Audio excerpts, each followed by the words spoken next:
So they are the two big names. Add in there Lyndon Hall, Nanyondo, Perez, Josette Norris, the American who's running so well. See if any of them can cause an upset here. But all eyes will be on Faith Kipyegon and Sifa Hassan, two of the greats, all-time greats, you have to say, of women's distance running. So Price, who does a good job of this, Lyndon Hall, who's in super form, and what Lyndon Hall has been doing is really taking the race by the scruff of the neck recently, and running with a lot more aggression and being rewarded for it as well. So I think it may well be Lyndon Hall who, once the pace goes, could find herself in the front, because the other two just slotted in behind her. Interestingly, none of the old tactics of Hassan, when she would run at the back for the first 300-400 metres, she's latched straight onto Kipyegon.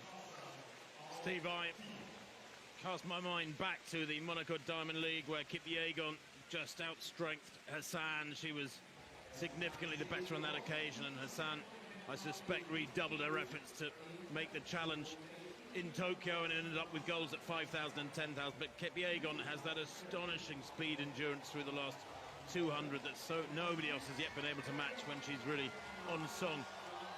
What I have noticed, though, Steve, is that, this pace you talk about, 2:06, is a nice, steady, sensible pace. Off that, a lot of athletes can break 4 minutes. And it's happening on the men's side, too, isn't it? You're not getting tactical races with 52, 53-second laps. You're not getting blasting final laps on the women's side. You're getting good, steady, sensible pace that results in a lot of athletes running very fast times. Yeah, I agree, and I think it's a good way to go, and Lyndon Hall's been rewarded for that, but you have to say that Kipyegon and Hassan went through in exactly 65 seconds, and that's almost pedestrian for those two. So when Price steps off, she has another look behind. She's a good pacer, Chanel Price. She's doing what she was told to do. She will run around 2:6, but these two not interested. Lyndon Hall not quite sure what to do here, whether to try and latch onto Price. It's a bit late for that now. She's sort of hanging out there in front, so Price is going to go through 800. In fact, a little slower. She's been waiting for the field, but the two main contenders around 2:10, 2:10 and a half for Faith Kipyegon. So that's very slow, and we're going to see a real burn-up. And Tim, if you said who's going to win over the last 600 metres, it was a race over that distance, you're always going to back Kipyegon. Well, you are, but Hassan knows what to expect now, and he wonders if she's been able to do anything to adjust things in training. She looked tired, making an attempt, we thought, at the world record, or at least a very fast time in the Prefontaine 5,000, almost 3 weeks ago, 20 days ago, I think, so it was on the Friday night, but she should have freshened up since then, Steve. But she's giving Kipyegon here a metre as they come towards the bell. And I think most people would say, well, if anything, you need to be a metre or two in front of the Olympic champion. Norris making a move on the outside. The American who's had a brilliant second half of 2021, but it's Faith Kipyegon, the Olympic champion, in a slow race, who's gone to the front here. It's going to be a big kick over the last 300.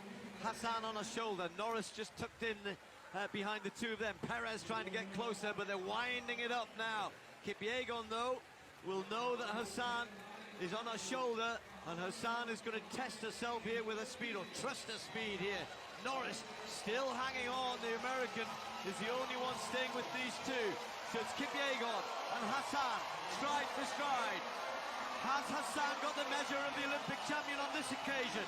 Another look at the screen for the Kenyan. Kipyegon now hits the burners. This is the last gear change, and Hassan tries to go with it, and Hassan might have enough here.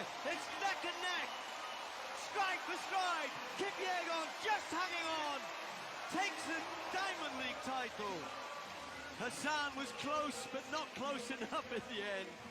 Still come away with a sub-4 clocking after a brilliantly quick last 300 metres. A last lap of, it says here 58 seconds, I'll check that. Yeah, you've got 43 for the last three.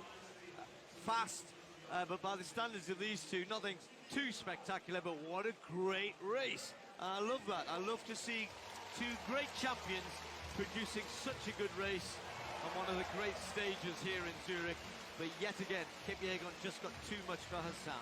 Do you know, Steve, about 80 metres to go, you could see Hassan thinking, I can do this, I can get past her. Mentally, she was determined, but Kipyegon is incredibly strong, both mentally and physically.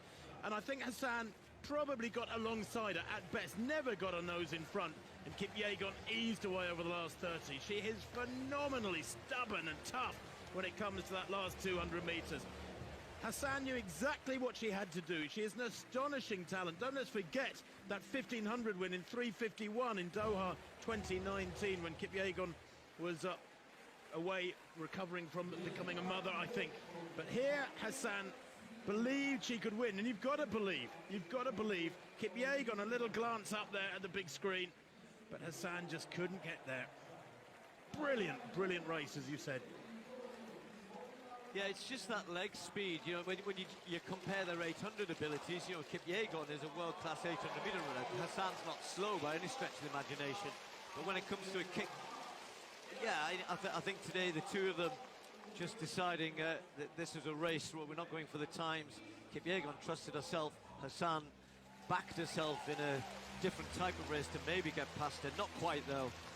So 3:58.33, the winning time for Hassan. Norris, yet another good performance from the American in third place.